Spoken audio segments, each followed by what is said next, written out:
A good friend that I respected asked me to be part of a startup program called CASA. My wife and I weren't blessed with children, so children's causes had not been something we had been involved with. However, the logic of having advocates speak up for children who did not have a voice made perfect sense to me. And the number of children in foster care was pretty astounding. Our North Georgia area seems so peaceful and family-oriented, it's hard to believe what's happening to these children. For me, ensuring that each child was represented in court was critical. I find the most challenging part of being a juvenile judge is thinking with your head instead of your heart. I think the most challenging part of being a juvenile court judge is really twofold. One is, the simplistic answer is to say making a decision, but that decision affects the rest of a child's life for the most part. And then the other side is watching all the human frailty and the human tragedy unfold in front of you during the course of a hearing. Court-appointed special advocates, known as CASAs, are volunteers who are appointed by the juvenile court judge to represent children who have been removed from their home due to abuse or neglect. Our CASA volunteers do amazing work. They speak up for children who are dependent upon the state because their parents or caregivers are not able to meet their needs. CASAs are citizen volunteers with an extraordinary commitment to children in foster care. They ensure that the children to whom they are appointed get their emotional, educational, and physical needs met, and that they are placed in a safe, permanent home as soon as possible. Being a CASA volunteer is important because you're able to influence, impact a child's life from the get-go. You are the voice of that child in every hearing, every matter that comes up. You are the voice for the child. And I'm also a believer in pulling for the underdog. And if there's ever someone that needs help in this process, it's the child. When you can make a difference in a child's life, what better?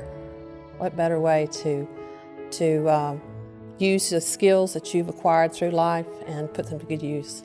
Well, qualities I think important for CASA to possess are, number one, compassion for the children they serve, for everybody involved, but especially for that child. It also calls for a lot of patience. There's a lot of frustration and dependency cases, either with parents, with children, or with the various bureaucratic agencies you're dealing with. Lastly, I would say dedication. And the CASA volunteers, everyone that I have ever had contact with is very dedicated to what's best for the children. The most important quality of a CASA is her friendliness and openness, because I was able to talk to her like a friend, and we became friends, and the children just really took to her. She was a person who was warm, welcoming, and very knowledgeable of her job. Without the CASA volunteers, who I consider, and many judges do, are our eyes and ears. It would be very difficult to operate without them. The first group of children I adopted were a sibling group, and my CASA was like, wow, she was like Elliot Ness. She played detective. She went out in the trenches. My CASA would be out there just really finding out pertinent information to ensure the children's safety. Cases where CASAs have had huge impacts.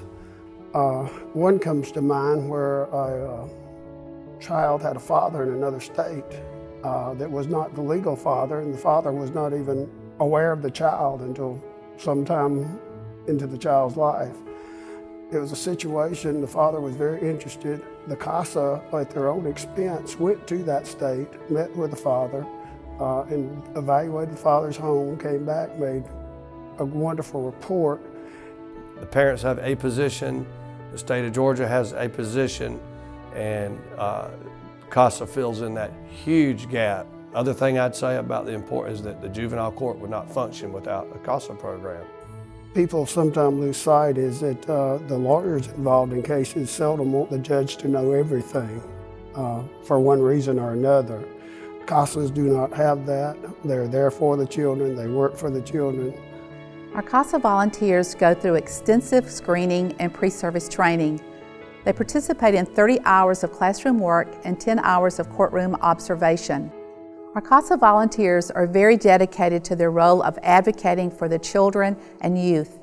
In the past 10 years, our CASAs have spent more than 37,000 hours in their advocacy work and have driven more than 375,000 miles as they investigate and advocate for the children.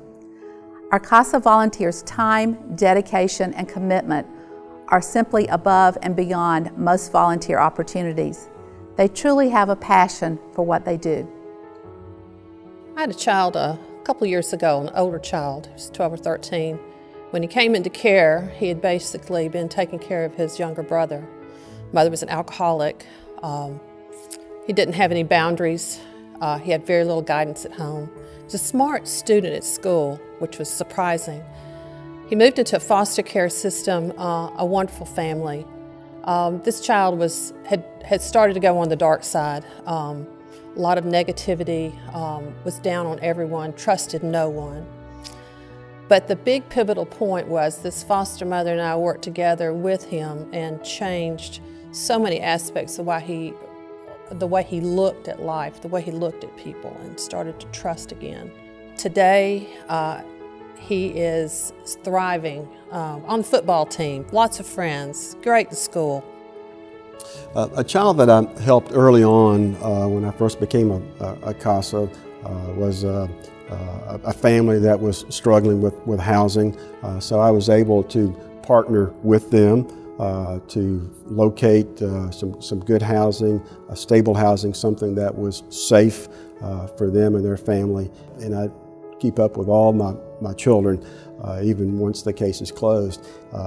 Saw them in Walmart, and they all got out of the truck together. It looked like almost a clown car. They all come rolling out of the car together. But what impressed me was that as they got out of the car, they all held hands and walked together into the store.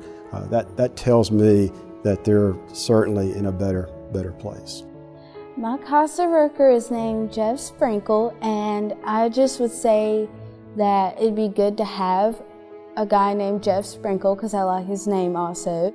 Having a CASA kind of makes me feel more protected since I know that I have someone that I know specifically in court for me. Just having him be there and him communicating between me and my sister that I didn't really get to talk too much.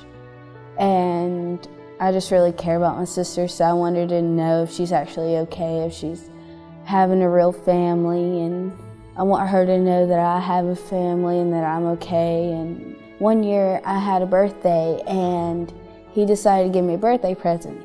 And so I had a homecoming coming up, so I was just so excited. So I had to get my hair done and my nails done, and he actually paid for it. He gave me a birthday card that said "You rock" on it, and so I was like, awesome, I rock. And so I just felt better about myself, saying if somebody else thinks I can be beautiful too, then I guess I can be beautiful for everybody else too. I can't imagine doing what the CASA volunteers do. It takes an extraordinary amount of time and emotional commitment.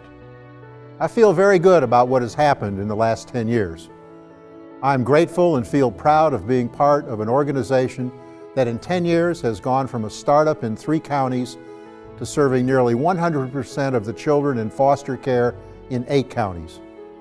Being part of ensuring that hundreds of children have their voices heard and their needs met is gratifying.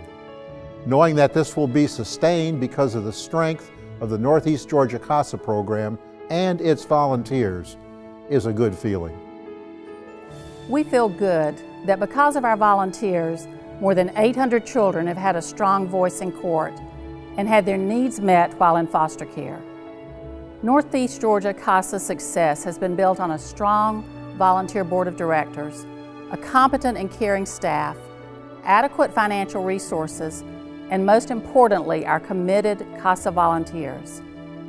As we continue to reach out to meet the ever-growing and changing needs of the foster children in our community, we will always need more financial resources and more volunteers.